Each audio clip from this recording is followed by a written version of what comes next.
करण्यासाठी केलेलं कृत्य आहे।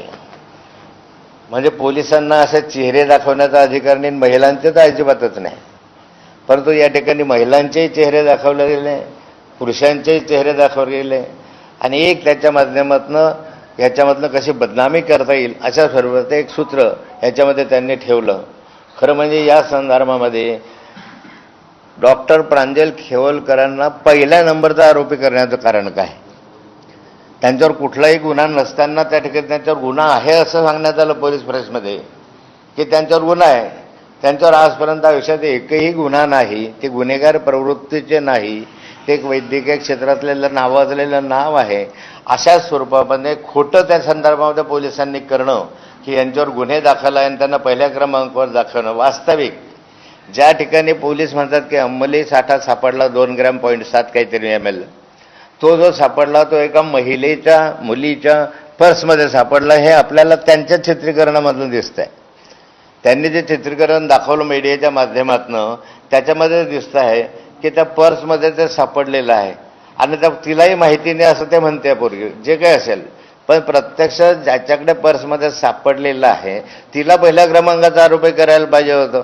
यांनी तर काही त्या ठिकाणी यांच्या बाळगलेलं नव्हतं, यांनी या ठिकाणी कोणताही अंमली पदार्थ बाळगलेला नव्हता, बाकीच्यांनी एकाच मुलीच्या याच्यामध्ये होतं, तिला त्या ठिकाणी पहिल्या क्रमांकाचा आरोपी करायला पाहिजे होतं आणि ह्यांना साक्षीदार करायला पाहिजे होतं की खरं आहे की नाही।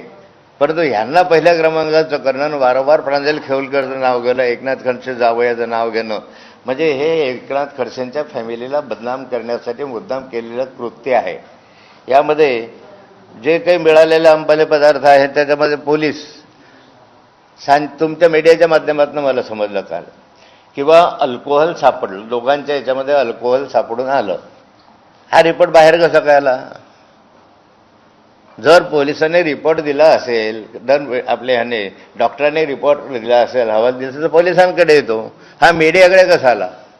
आणि मीडियाकडे जर आला अल्कोहोलचा तर मग त्या संदर्भात ड्रग्सचा रिपोर्ट का नाही येत आहे? अजून ड्रग्सचा रिपोर्टही यायला पाहिजे होता, मग ड्रग्सचा रिपोर्ट येत नाही, अल्कोहोलचा रिपोर्ट त्या ठिकाणी येतो। मला संशय घ्यायला जागा आहे की एखाद्या वेळेस ड्रग्सच्या संदर्भामध्ये छेडखानी होण्याचा प्रयत्न केला जात असावा, कारण ससूनचं नाव या संदर्भामध्ये अग्रेसर आहे। अलीकडच्या कालखंडामध्ये पोर्सेकारच्या संदर्भातला आपला अनुभव ताजा आहे।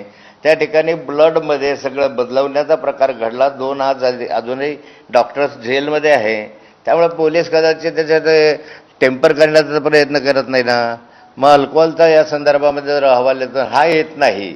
अल्कोहोल दोघांनी घेतलं त्याचं नाव येतं आहे की प्रांजल खेवलकरांनी यादव असे नावासहित नावं येऊन राहिले मीडियाला, खरं काय आणि खोटं काय ते माहीत नाही।